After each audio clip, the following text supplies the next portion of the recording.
Three policemen in trouble for beating up another policeman. Jamaica recruiting teachers from abroad. 64 schools might not open next week due to damage. And JFF looking for an English coach for the Reggae Boys. This is Undiluted News. Mikey Bones reporting. On Tuesday, three Jamaica Constabulary Force personnel who are suspected of physically attacking another police officer appeared in Kingston and St. Andrew Parish Court to answer to assault charges. The Director of Public Prosecution's decision resulted in the three police officers being brought before the court. The Independent Commission of Investigation, which reviewed the case, accused the three officers, Sergeant Steve Forrest, Constable Brian Grant, and Detective Corporal Roger Spence, of beating the policeman who incurred injuries to his face and body on December 4th of 2021. However, the presiding judge suggested that restorative justice be used to address the issue when it was brought up for discussion. The hearing on the outcome of the restorative justice process was then scheduled for November 21st. The government of Jamaica is recruiting teachers from abroad. Acting Chief Education Officer Terry Ann Thomas Gale said that teachers are being sought from various countries. Last year, the ministry gave school administrators approval to engage part-time, retired and pre-trained graduate teachers and final-year student teachers to fill the gaps caused by teacher resignations. Mrs. Thomas Gale explained that school administrators will be able to use the ministry's job portal to identify and recruit teachers who are being engaged from foreign countries. Teachers are now being recruited from the motherland, Nigeria and Ghana, the Philippines, India, and other countries. By the way, I mentioned Nigeria and Ghana as motherland because most Jamaicans are descended from West Africa, and if you check DNA and resemblance and you dress all three alike without anyone speaking, you will not know who is a Nigerian, who is a Ghanaian, or a Jamaican, and I want you to check it out for yourself. Some 64 schools are facing the possibility of a delayed start to the new academic year after they suffered severe damage by Hurricane Beryl 2 weeks ago. Prime Minister Andrew Holness gave a breakdown of the damage to schools in the House of Representatives on Tuesday, revealing that the cost of repairs will amount to $1.9 billion. The Prime Minister said 57 schools have been moderately damaged and will require significant repairs, but are likely to be operated by the time schools are reopened. 91 schools have suffered relatively minor damage and can operate while repairs are being done. Newly appointed Chief Executive Officer CEO of Jacqueline Pharma and Medical Service, Dr. Crudel Espinosa Campbell, said that she is planning to work with a newly developed drug coming out of Cuba to fight cancer in Jamaica. Dr. Espinosa Campbell was speaking following a contract signing with Chairman of Jacqueline Group of Companies, Dennis Gordon, at the Linders Road office on Tuesday. Quoting that the cancers are one of the leading causes of death in Jamaica, Dr. Espinosa Campbell said the facility, to be open in the next 2 to 3 months, will focus on the top 5 causes to include breast cancer, prostate cancer, and lung cancer. And with the newly developed drugs coming out of Cuba, she said we'll be able to focus and to strategically align our treatment plans to ensure that we have a cure for most of our cancers. So she looks forward to developing these services lines further and effectively making Jamaicans healthier, she shared. Shamoya Green, the St. James woman accused of throwing her 5-month-old daughter off the roof of a 3-story building, resulting in her death on December 2023, was not transported to court yesterday due to medical issues.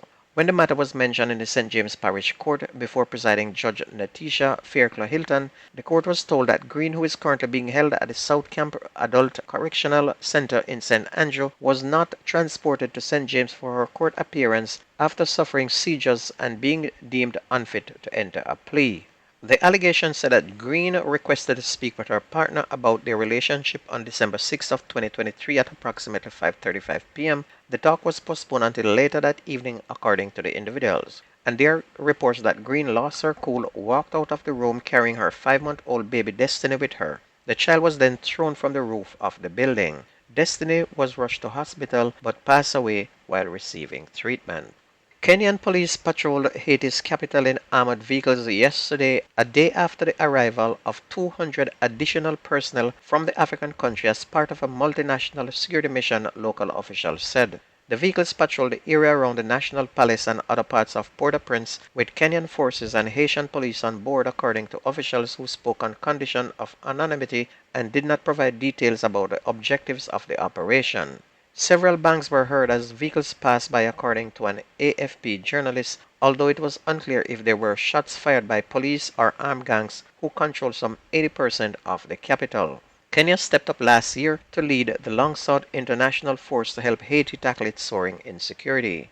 Kenya has now sent around 400 personnel to Haiti, 200 in June and 200 on Tuesday, with a promise of another 600 in the coming weeks. The United States has ruled out sending forces, but it is contributing funding and logistical support to the mission. But it's just going to be a matter of time before these troops and the gangs clash, and any minute now you can expect a shootout. Back to Yard, a man has been charged after he admitted to stabbing a car wash operator to death during an argument in Rowtown, Westmoreland on Saturday, July 13. Charged with murder is 27-year-old Reese Wilson of Garden District, White House, Westmoreland, and Park Mountain District in St. Elizabeth. Dead is 27-year-old Samaria Smith, otherwise called Marco, of Garden District in Westmoreland.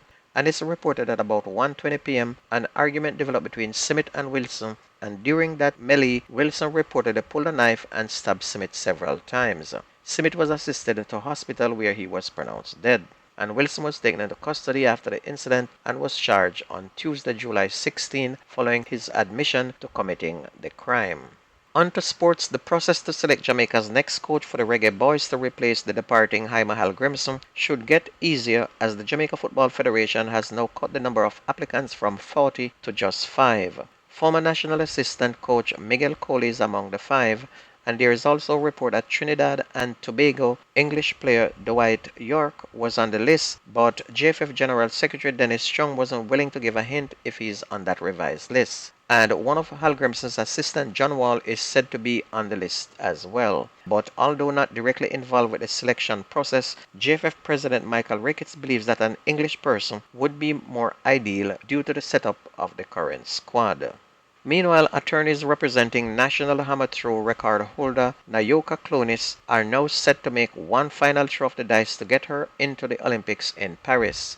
An administrative bundle by the Jamaica Athletics Administrative Association left Clooney's name off the list for the July 26 to August 11 games in France, and it left the 28-year-old fighting to regain a spot she had earned through world ranking points. And according to communications from World Athletics to the J3A, Clooney's participation now depends on whether another athlete withdraws from the competition, which we know is not going to happen. So this poor woman, even though she qualifies to go to the Olympics, because of the J3A blunder, she's now going to have to miss the Olympics. And don't forget that the best news and sports takes place on this station. If you missed the news, please go to YouTube, type in Jamerican Undiluted News, listen, like, share, and subscribe to keep it going. That's news and sports on your favorite radio. My name is Mikey Bones. I gone.